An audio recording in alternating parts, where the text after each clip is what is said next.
In this video, Marc MARQUEZ suffers from long-standing shoulder pain issues. Franco Morbidelli not alarmed like Fabio Quartararo about Yamaha's deficits. And Mandalika to undergo emergency resurfacing before Motogp race weekend. My name is Sankalp and this is your Racing News Picks. Repsol Honda and Marc MARQUEZ left Mandalika very satisfied with a lot of meaningful work done and a lot of positives found in the pre-season test. MARQUEZ took a huge step forward between Sepang and Mandalika and admitted that he's starting to feel something special on the bike again, and the bike is starting to feel more and more like his Honda.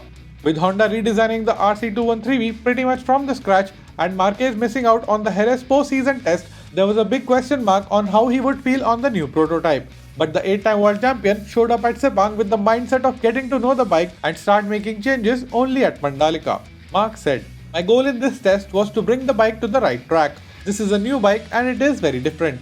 And to be honest, I did not like it in the beginning. But I'm working on it and I must say the bike has a lot of potential. In the beginning, on one lap pace, I could go fast. But at the race pace, it was costing me a lot. And here at Mandalika, that's what I worked on, to bring it more to my riding style." But Marc also discovered that he is still far from his 100% fitness level. After testing for 5 days in a 9-day period, his shoulder reached its physical limit, which is why he ended the Mandalika test without a time attack effort on the final day. Marc said, "Today I really enjoyed the bike. It is true that enjoying was the only way to survive today because I was very tired from the beginning. And by the afternoon, I started feeling pain in my shoulder, and that's why I could not do a time attack. Doing many fast laps in a time attack takes a lot of strength and more power, so I preferred not to do it." We have all heard what Fabio Quartararo has been saying about the current deficits of the Yamaha M1, so there is no need to go over all that again. The other side of the garage, however, seems to be a lot more calmer and at ease with the situation at Yamaha. Franco Morbidelli, who spent the second half of last season getting the strength back in his knee, started the pre-season test at the bottom of the timing sheets, but Franco is known to keep his head down and chip away at the task at hand, which is exactly what he did and ended the pre-season in an impressive P5 in the Mandalika overall standings. And unlike Quartararo, Morbidelli is focusing his energy on getting the maximum out of his Yamaha rather than worrying about the rivals. Franco said, "There are 2 Yamahas in top 5 in the combined 3-day standings. That's a positive outcome. We have some weapons at our disposal and we must make the best of them as much as possible. Other than that, there is nothing we can do. Although it is not the best performing bike in terms of speed, okay, it is pretty much the slowest on this race, but it has other strengths. While cornering, the rider has to risk a lot more knowing the top speed deficit, but that is true for all the riders. Everyone is risking in one area or another. The engineers and technicians are working to find a solution to solve this situation in the future. In the meantime, we will give our best and then we will see where we stand."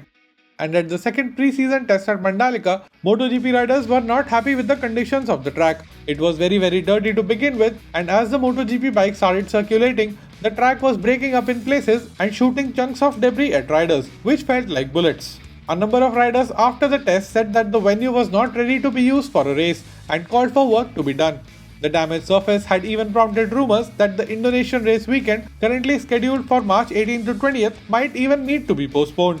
Thankfully, the FIM, Dorna and the owner of the track, the ITDC, acted fast and have agreed on improvements to be made to the track ahead of the race weekend. As a part of the said agreement, 2 things will be ensured.